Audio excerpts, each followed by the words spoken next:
एक घने और सुंदर जंगल में चिंटू नाम का एक शरारती बंदर रहता था।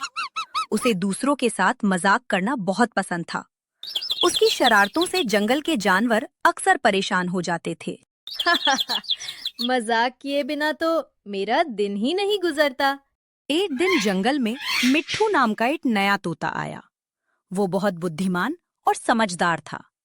नमस्ते दोस्तों, मुझे उम्मीद है कि हम सब अच्छे दोस्त बनेंगे। चिंटू ने सोचा कि वो मिट्ठू को भी अपनी शरारत का शिकार बनाएगा। अरे तोते भाई, क्या तुम्हें पता है जंगल का सबसे सुंदर पक्षी कौन है? नहीं भाई, कौन? वो तुम नहीं हो। कोई बात नहीं, सुंदरता से ज्यादा जरूरी अच्छे विचार होते हैं। मिट्ठू की बात सुनकर चिंटू थोड़ा हैरान हो गया। कुछ दिनों बाद जंगल में आम का मौसम आया। एक बड़े पेड़ पर ढेर सारे पके हुए आम लगे थे। वाह, इतने सारे आम! अब ये सारे मेरे हैं। चिंटू भाई, कुछ आम बाकी जानवरों के लिए भी छोड़ दो। क्यों? मैंने मेहनत की है, सारे आम मेरे हैं। मिट्ठू कुछ नहीं बोला और उड़ गया। अगले दिन चिंटू फिर आम के पेड़ पर पहुंचा, लेकिन इस बार पेड़ लगभग खाली था। अरे, सारे आम कहाँ गए? हम सबने मिलकर आम बांट लिए। मिट्ठू ने कहा कि जंगल के फल सबके हैं।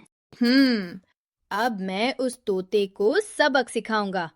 चिंटू ने एक नकली खजाने का नक्शा बनाया। अब देखना मिट्टू कैसे बेवकूफ बनता है। वाह, खजाने का नक्शा! चलो खजाना ढूंढते हैं।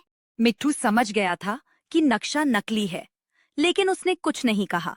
दोनों जंगल के अंदर गहरे चले गए। रास्ते में मिट्ठू ने कुछ जानवरों को भी साथ बुला लिया। क्या सचमुच खजाना मिलेगा? मुझे तो बहुत उत्सुकता हो रही है। आखिर वे एक पुराने विशाल पेड़ के पास पहुंचे। यही जगह है, यहाँ खुदाई करो। अरे, यहाँ कुछ है। एक लकड़ी का बक्सा। जब बक्सा खोला गया तो उसमें सोना नहीं बल्कि बीजों के पैकेट और एक संदेश था। देखते हैं इसमें क्या लिखा है। प्रिय जंगल के दोस्तों, जो मिलकर मेहनत करते हैं वही असली खजाना पाते हैं। उन बीजों को लगाओ और पूरे जंगल को फलों से भर दो। जंगल का मित्र। वाह, कितनी अच्छी बात है। अगर हम ये बीज लगाएं तो पूरे जंगल में फलदार पेड़ उग सकते हैं। सचमुच? ये तो बहुत बड़ा खजाना है।